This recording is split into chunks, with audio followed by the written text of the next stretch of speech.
लोकसभा चुनावों में नीतीश के फॉर्मूले से भाजपा का हो सकता है सुपड़ा साफ। दरअसल नीतीश कुमार दिन ब दिन विपक्ष के बड़े नेता के रूप में उभरकर सामने आ रहे हैं। वहीं नीतीश कुमार को कांग्रेस का भरपूर समर्थन भी मिलता हुआ नजर आ रहा है।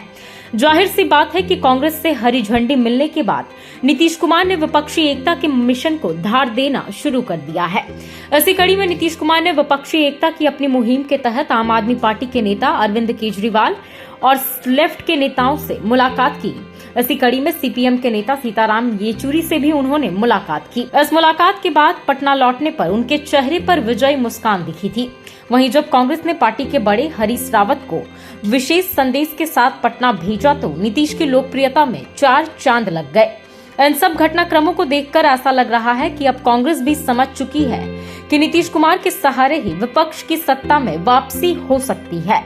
वैसे कहा तो यह भी जा रहा है कि कांग्रेस ने नीतीश की सक्रियता और उनके इच्छा को देखते हुए उन्हें विपक्षी एकता के संयोजक का काम सौंपा है। हालांकि कांग्रेस भी यह नहीं चाहेगी कि प्रधानमंत्री उम्मीदवारी को लेकर फिर से विपक्ष में मतभेद हो।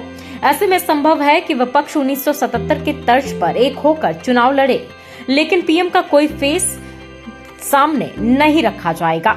वहीं सफलता मिलने पर सर्वाधिक सीटें लाने वाले दल के किसी चेहरे को पीएम पद के लिए प्राथमिकता दी जाएगी या फिर आम राय बनाकर किसी एक चेहरे पर निर्णय लिया जाएगा। देखें तो इससे विपक्ष को सबसे बड़ा फायदा यह होगा कि कोई पीएम फेस घोषित नहीं होने पर खुद को पीएम फेस मानने बताने वाले को भी कोई परेशानी नहीं होगी। इसके साथ ही जनता भी अपने नेता को प्रधानमंत्री बनाने के लिए खुलकर मतदान करते हुए नजर आ सकती है। वहीं ऐसी खबरें भी आ रही है कि विपक्ष की तरफ से टिकटों के बंटवारे का आरंभिक स्वरूप यह बना है कि जो दल जहां मजबूत है उसी को यह अधिकार रहेगा कि सहयोगी दलों में किसे कितनी सीटें दी जाए। यानी कि बिहार में नीतीश अगर महागठबंधन के नेता हैं तो वे अपने घटक दलों से टिकट बंटवारों को लेकर फैसला करेंगे। हालांकि इस कथित फॉर्मूले पर कितनी पार्टियां राजी होगी यह देखना दिलचस्प होगा। इसकी एक वजह यह भी है कि चुनावों में कोई भी पार्टी पीछे रहकर चुनाव नहीं लड़ना चाहे, क्योंकि चुनावों में मिली जीत से ही वे अपनी डिमांड रख सकते हैं। वैसे नीतीश कुमार के आगे की राह इतने भी आसान नहीं है, क्योंकि उन्हें कांग्रेस के द्वारा इतना महत्व दिया जाना कई नेताओं को रास नहीं आ रहा है। दरअसल ऐसी खबरें हैं कि विपक्ष के बड़े नेता शरद पवार को कांग्रेस की तरफ से नीतीश कुमार को अधिक तरजीह देना अच्छा नहीं लग रहा है।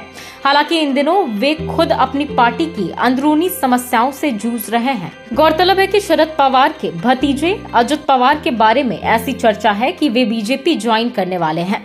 वहीं उनके बीजेपी में जाने पर एनसीपी के आधे विधायक भी उनके साथ जा सकते हैं। देखें तो चाचा और भतीजा के बीच तनातनी का आलम यह है कि एनसीपी नेताओं की बैठक में अजित पवार को बुलाया ही नहीं गया। ऐसे में खबरें हैं कि अगर शरद पवार और अजित पवार के बीच मजबूत संबंध बना रहता है तो फिर नीतीश कुमार का विपक्ष का अगुवा बनना मुश्किल हो जाएगा। वैसे नीतीश कुमार के विपक्षी एकता की मुहिम में कई और बाधा भी है, जैसे कि विपक्ष के कई ऐसे नेता हैं जो प्रधानमंत्री बनने की महत्वाकांक्षा रखते हैं। इस लिस्ट में ममता बनर्जी के साथ साथ केजरीवाल जैसे बड़े नेता शामिल हैं। वहीं तमिलनाडु के सीएम एमके स्टालिन और तेलंगाना के सीएम के चंद्रशेखर राव भी इसी प्रयास में लगे नजर आ रहे हैं। यानी कि विपक्ष में प्रधानमंत्री उम्मीदवारों की लिस्ट लंबी है। इस लिस्ट को मैनेज करके चुनावों में विपक्ष को एकजुट करना नीतीश कुमार के लिए बड़ी चुनौती है। इन सब के अलावा नीतीश के लिए यह भी मुश्किल है कि कई दलों को जहां कांग्रेस से तकलीफ है तो कुछ को नीतीश कुमार से भी तकलीफ है। जैसे कि तमिलनाडु के सीएम एमके स्टालिन की बात करें तो उन्हें बिहार से लगाव है। उन्हें बिहार के डेप्यूटी सीएम तेजस्वी यादव का साथ तो पसंद है, लेकिन नीतीश कुमार का नहीं। तभी तो उन्होंने 2 कार्यक्रम का आयोजन किया जिसमें तेजस्वी पहुंचे लेकिन नीतीश नहीं। इसके साथ ही केसीआर ने जब अपनी टीआरएस को बीआरएस बनाने के लिए समारोह किया तो नीतीश कुमार को न्योता तक नहीं दिया।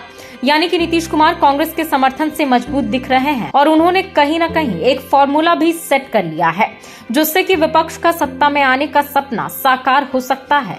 लेकिन यह भी सत्य है कि कोई भी बड़ा पद हासिल करने के लिए या फिर कुछ बड़ा काम करने के लिए लोगों को मुश्किलों से गुजरना पड़ता है। इसलिए प्रधानमंत्री बनने या फिर मोदी को हराने के लिए नीतीश कुमार को भी कांटों भरी राहों पर गुजरना पड़ेगा।